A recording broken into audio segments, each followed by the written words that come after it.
asking for a raise. So let's talk directly about asking for a raise.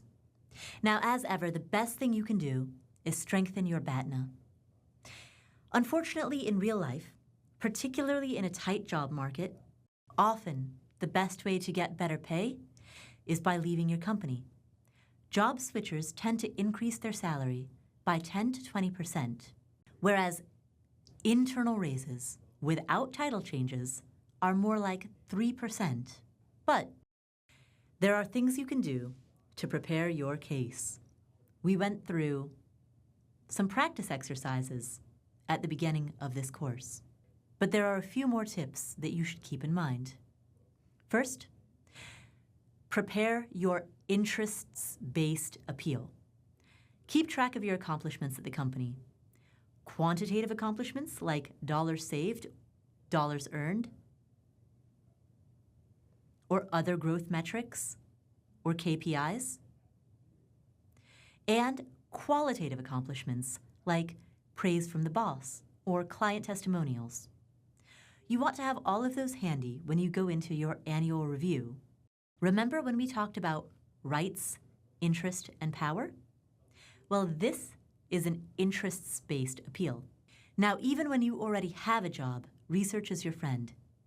Keep tabs on competitor pay ranges. If your company posts a job that is similar to yours at a higher rate, you can use that as leverage to make a rights-based appeal.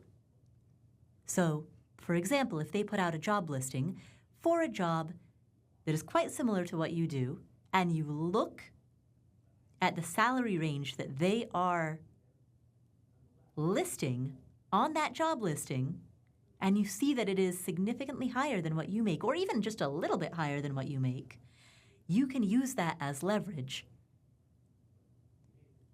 when you negotiate for a raise. This is an example of a rights-based appeal.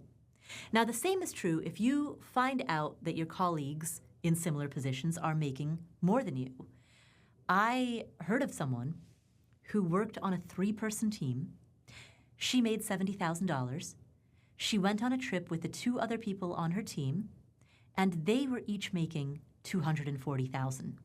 Now, this is extreme. This is totally wild. But she had a pretty good rights-based appeal on her hands. Hey, why is my time worth less than 1/3 of the time of my peers if we're all doing relatively similar work?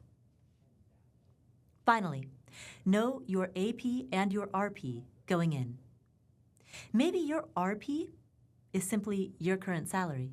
If you don't get the raise, you stay at your company. But if there's no money on the table, maybe you can turn the single-issue negotiation into a multi-issue negotiation. Get a title change, for example, that will put you in a stronger position when you apply to other companies.